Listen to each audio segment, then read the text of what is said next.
organisasi waktu masa kuliah ya, masih mahasiswa itu pernah bergabung di Gerakan Mahasiswa Nasional Indonesia. Sebelumnya memang sempat ada klub diskusi sebelum bergabung dengan GMNI. Nah, kenapa kemudian tertarik ke GMNI? Karena waktu itu GMNI menampilkan sosok Soekarno dan pemikirannya. Nah, jadi itu latar belakang kenapa gabung dengan GMNI.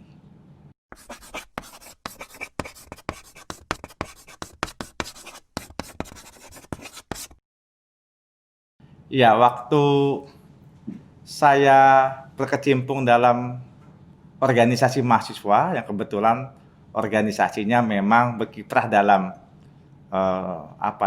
lapang gerakan mahasiswa yang memang dibumbui dengan pemikiran pergerakan yang notabene tentu mengkritisi soal-soal sosial politik, maka sebagai konsekuensi logisnya akhirnya masuk dalam dunia wawasan dan pengetahuan politik, baik politik moral, politik kebangsaan, maupun politik praktis. Sehingga kemudian itu menjadi semacam pemicu terjun dalam dunia politik praktis, dalam hal ini politik kepartaian.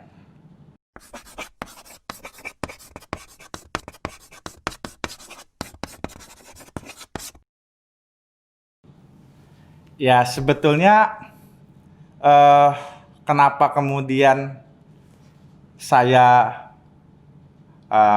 aktif dan proaktif di dalam dunia kepartaian, dalam hal ini PDI Perjuangan, itu justru karena berangkat atas ide dan gagasan saat berkecimpung di dunia organisasi mahasiswa atau gerakan mahasiswa, di mana dalam gerakan mahasiswa atau organisasi mahasiswa yang saya naungi itu diuraikan mengenai upaya-upaya untuk mencapai cita-cita perjuangan. Nah, di dalam upaya untuk mencapai cita-cita perjuangan itu diajarkan bahwa tidak bisa tidak harus melalui gerakan politik praktis, dalam hal ini partai politik. Karena partai politik ikut dalam pemilihan umum, ikut dalam perebutan kekuasaan, dan kekuasaan itu adalah sebagai jalan atau tahapan langsung untuk mengupayakan atau merealisasikan cita-cita perjuangan. Nah, PDI Perjuangan itu menjadi pilihan karena relatif senafas dan selaras dengan apa yang menjadi pergumulan pemikiran dan gerakan pada saat di organisasi mahasiswa maupun organisasi kepemudaan setelah itu.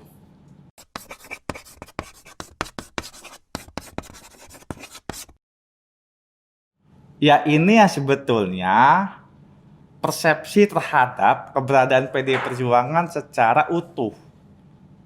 Kalau kita bisa memahami secara utuh dari PDI Perjuangan, sebelumnya PDI, sebelumnya Partai Nasional Indonesia, sebelumnya ada pendirinya Bung Karno dan sebagainya, justru kelahiran partai yang membidani PDI ini itu diawali oleh kiprah anak-anak muda.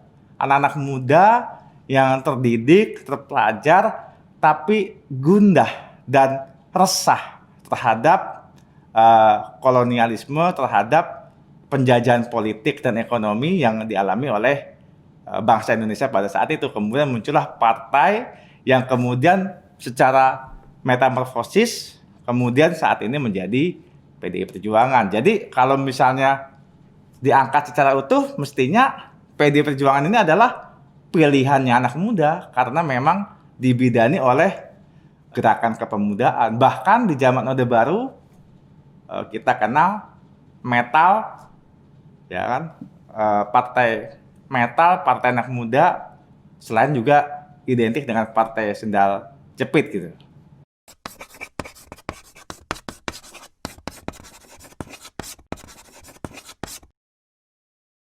Ya, tantangan pemuda hari ini adalah soal tantangan zaman udah pasti.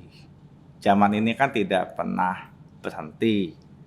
Ya, orang bijak mengatakan bahwa yang abadi itu perubahan. Nah, tantangan anak muda saat ini adalah bagaimana menghadapi perubahan kayak gitu.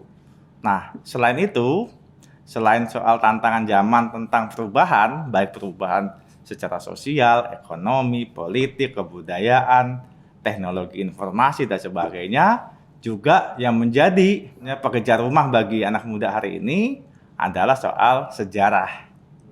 Karena orang bijak mengatakan bahwa sejarah adalah jendela masa depan. Nah, kita mengalami satu masa di mana kita mengalami semacam saat ini kan kita mengalami rabun sejarah. Karena memang ada satu masa yang membuat manipulasi sejarah ya. Nah, saya rasa anak muda hari ini itu mesti melek sejarah. Nah, memang kita semua menjadi kewajiban gitu kan, seperti itu. Kalau kita lihat sejarah Sumpah Pemuda ya, kita bisa lihat bagaimana tokoh-tokoh kita ya, ada Soekarno, ada Agus Salim, ada Kartosuwiryo, ada Tan Malaka, ada Cokro Aminoto, ada macam-macam lah gitu. Mereka itu berkiprah di usia belasan tahun tapi sudah melek situasi kebangsaan pada saat itu. Nah, itu luar biasa kan gitu. Ya, tahun 1015 ada Triyokro Darmo yang kemudian menjadi cikal bakal Jong Java kayak gitu kan. Kemudian setelah itu ada perkumpulan pelajar-pelajar kemerdekaan Indonesia.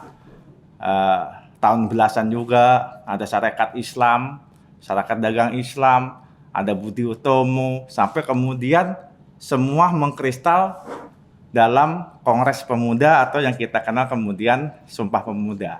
Dan kalau kita lihat, Sumpah Pemuda itu sebetulnya kan deklarasi Indonesia sebagai sebuah bangsa.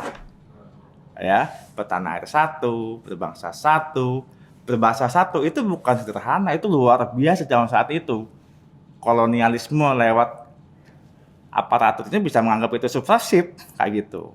Nah, baru kemudian tahun 45 17 Agustus kita mendeklarasikan Indonesia sebagai sebuah state, sebagai sebuah negara gitu.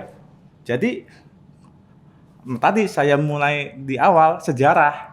Kalau sejarah itu dibuka, ditulis lagi, dimanifestasikan lagi, ya, saya rasa Indonesia menjadi negara maju itu seperti dicanangkan oleh Presiden Joko Widodo bukan sesuatu yang mustahil kayak gitu. Dan semua kiprah negara-negara maju karena mereka semua melek sejarah bangsanya.